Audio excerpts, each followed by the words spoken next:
Not a good night in the Mile High. We have a few loyal Nuggets fans that have stuck around here for Postgame Live, brought to you by your Front Range Toyota stores.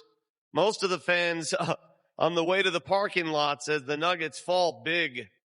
They fall big. 115.95, the final. Vic Lombardi, Chris Dempsey, Bill Hanzlik here. Fellas, I got a stat for you.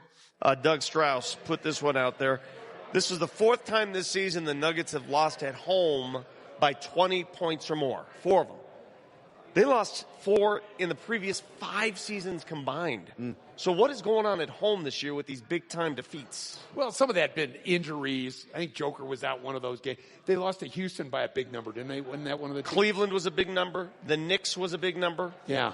Some of the injuries were the guys didn't play Murray, Gordon, Joker. But, yes, it's troubling because you knew this was going to be a big game. This was a big game. Yeah, the Nuggets just seem to be kind of in a fog. Like they had trouble focusing early. They won the jump ball. That's about all they won tonight. I said on my radio show, Demps, today that a good start was necessary against this team. Yeah. And they got the opposite of that. They were down 11-2 to start the game. Jamal Murray goes 0 for 5, 0 for 7 in the first half. They just couldn't get any traction early. Yeah, this didn't look like they had a lot of edge, right? I mean, I think the Timberwolves showed up understanding that they have to continue to win.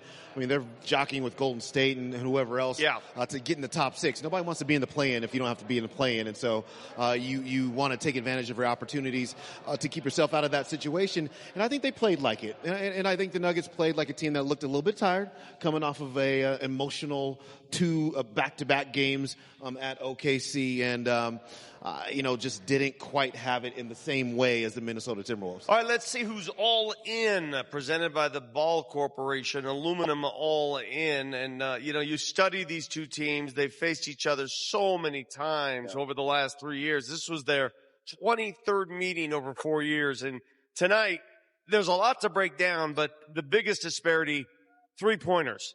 They make 17 of them. The Nuggets make 7. That's a 30-point differential in threes made. Yeah, and if you look at a lot of the threes that Minnesota made, they're wide open, like that one right there. Their offense is good. They spread you out. Ant-Man gets to operate. He does a nice job when the help comes at kicking in the threes. And the Nuggets had some good look threes, and they made 5. It's not enough for 7. Yeah, I mean, when you're allowing 17 threes, look, a lot of that is extra effort defense, right? I mean, you hear Katie and Scott always talk about flying around, especially after the initial couple of passes, 2 3-point shooters, and there just wasn't that type of oomph to their defense here today. And Minnesota came in on super hot, scorching fire from 3-point, right? They're 23-point makes in each of their last 5 games. So when you know that a team is hot like that, then you have to bring that requisite energy defensively to get out to those shooters, or just hold up better at the point of attack so that you're not giving up, wide open attempts on the backside. Julius Randle has been phenomenal. He missed pretty much a full month of action, and they went 5-8 in that month. But since he's returned, he has gelled very well with Ant-Man. Anthony Edwards at 29, Julius Randle at 25. He added 3 threes to his resume tonight. Just a tough matchup, especially without Aaron Gordon in the lineup. Yeah, I think for Minnesota, one of the things they struggled with early when he was on the court was how does he mesh with Ant Edwards? They figured it out. Is he going to be? Yeah, that's kind of the thing. It's slowly but surely Minnesota is sorting all of those things out. Now, look, Julius Randle has had issues with consistency in the past.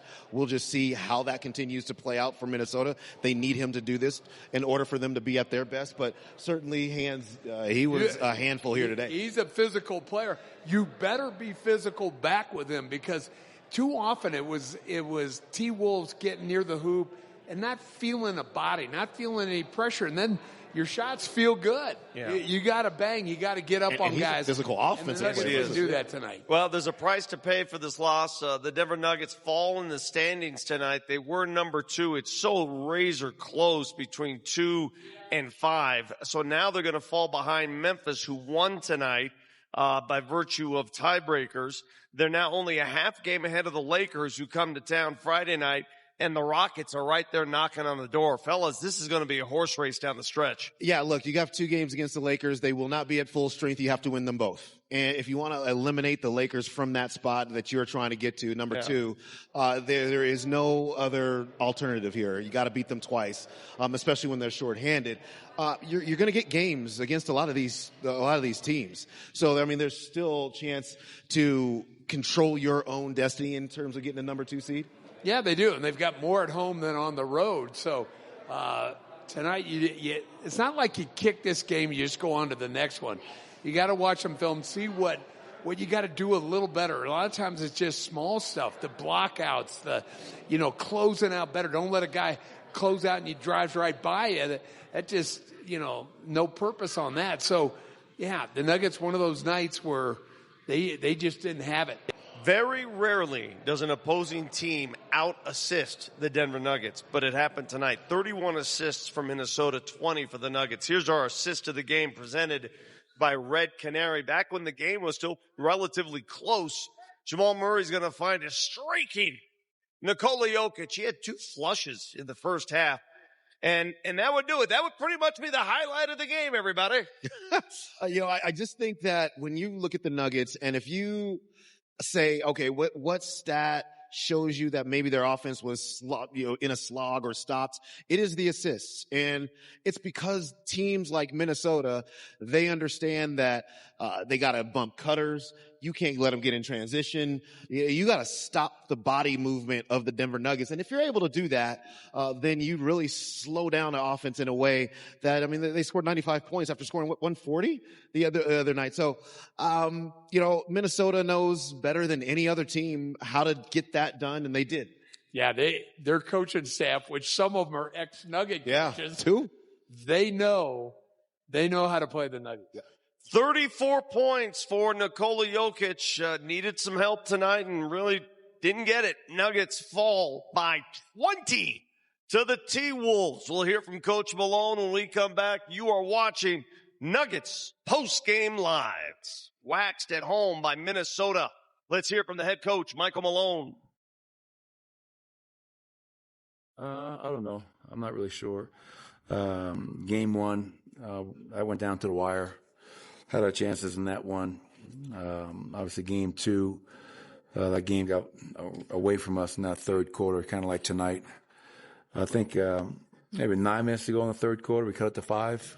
And then after that, nothing went our way. So I'm not really sure the reasons why, Matt. Probably a little bit of all the above. I know the last 2 games we did not have Aaron Gordon, and I think against a team with that kind of size and physicality, having Aaron would definitely help, but that's no excuse. Probably the craziest stat of the night, we didn't play much defense all night long. They had 115 points. They shot 48 from the field. They shot 43 from 3. They had 29 second chance points. On 12 offense rebounds. That's a crazy stat. And we only had 11, so that's an 18-point differential. And that can't happen. So, and the 3-point line, they outscored us by 30 points from the 3-point line. So we did a poor job of defending it, giving them 17, and we really struggled to make shots tonight to give them and their defense credit. Because you haven't had too many games like this, does that make it a little easier? I know no loss is ever fun, but to know that this isn't a trend, but more of an outlier? Yeah, since I think December 8th, we have the 3rd best record in the league. We're going into tonight, we're 14-4 in the last 18. But that doesn't make getting your ass kicked fun. I know you weren't insinuating that. I felt that we were really tired tonight, and I don't know if that back-to-back in OKC and the emotions of that, everything put into that, I just felt that we were a step slow. And that's understandable. That's what I was telling myself is that, you look at what I've been asking, especially our main players as of late, that's a lot. And so we just got to find a way to get them as much rest heading into this upcoming back-to-back against LA and Washington. But they're a good team. They came in there, handled their business. We got to learn from it and try to be better come Friday night. How much of the rebounding margin, the second chance points, did you feel like was that tiredness, and how much of it was just their size and struggle with that? I'm sure. Well, 12 offensive rebounds isn't an awful number. I mean, that's the thing about it. It wasn't like they had 20 offense rebounds for 29 points rather. It was only 12. And I don't know if I've ever seen 12 get turned into 29. So they must have hit a ton of threes off their offensive rebounds. But we've had an issue this year when teams shoot 43s. We all run into the paint, and we just have a hard time understanding long shots, long rebounds. And that's been, quite a few times this year. But we'll watch the film and try to get a better feel for how they got 29 second chance points. But, obviously they're a good team, and we just got to find ways to be more consistent from game to game, from quarter to quarter, from half to half. What can you take from the minutes that you guys played in the third to cut that lead to 5? And, look at the film and see what you did right, especially specifically against Minnesota. Well, yeah, that's the thing. You can go back to game 1. What did we do well to give ourselves a chance on the road? What did we do in that third quarter to cut that halftime deficit down to 5 and kind of get back in the game, only to see it quickly go away? But it's always going to start with the defense. I mean, even without watching the film. First quarter, we didn't play any defense. Second quarter, we played really good defense. Early in the third, we played good defense, and then that was it. I mean, and you can't have like one quarter and a stretch in the third be your good defense. It's got to be like it was in OKC in that second game. You got to put halves and quarters together, and you guys all know the numbers. We're the worst defensive team in the league in the first half, and magically something at halftime changes in the second half. I think we're like number 5 or number 6 in defensive rating. So that's been a challenge last year, the year before, this year, of just finding a way to be a lot more consistent with their defensive approach so you can be a lot better throughout the game instead of relying upon epic runs or whatever it may be. And we just didn't have it tonight. Mike was hard on himself last year after that playoff series. The players to a man said, look at how they're guarding him. And he's continued to kind of struggle in this matchup. Are there things that need to be done to try? Is it possible to get him going, or does it just kind of have to be an acceptance that this isn't going to be a good matchup? No, we'll never just accept it and say, hey, sorry, Mike, tonight this is just not your team. I would never say that as a head coach. His teammates would never say that, and Michael would never say that. We're not going to give into that. Obviously, they put Anthony Edwards on Jamal, they put McDaniels on Michael, and 2 really good defensive players, and they load up. I mean, they really shrink the floor, load up on us. And, but we can definitely find ways to get Michael better looks, screen better, get him open, get him separation, get him into some 2-man game with Nikola maybe, and where he can use his size and length and be more effective. But that's not just on him. That's on myself and the rest of the guys. One more. Do you think there's a pride discrepancy in this matchup, particularly in this building in the last couple of years where they just kind of come in and, from my perspective, kind of taking it from you guys a couple times? I would never question our guys' pride. For 10 years now, I've been with this group, and for the last 5 or 6, been with that core group. So I would never say that, this is a pride thing. Is it disappointing that we're down 3-0 to them?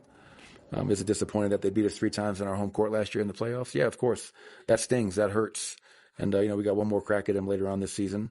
But, hey, next game's Friday night, and we'll learn from what we can tonight and try to get ready for the Lakers team that also beat us in our building just a few weeks ago. Thanks everybody. Appreciate it.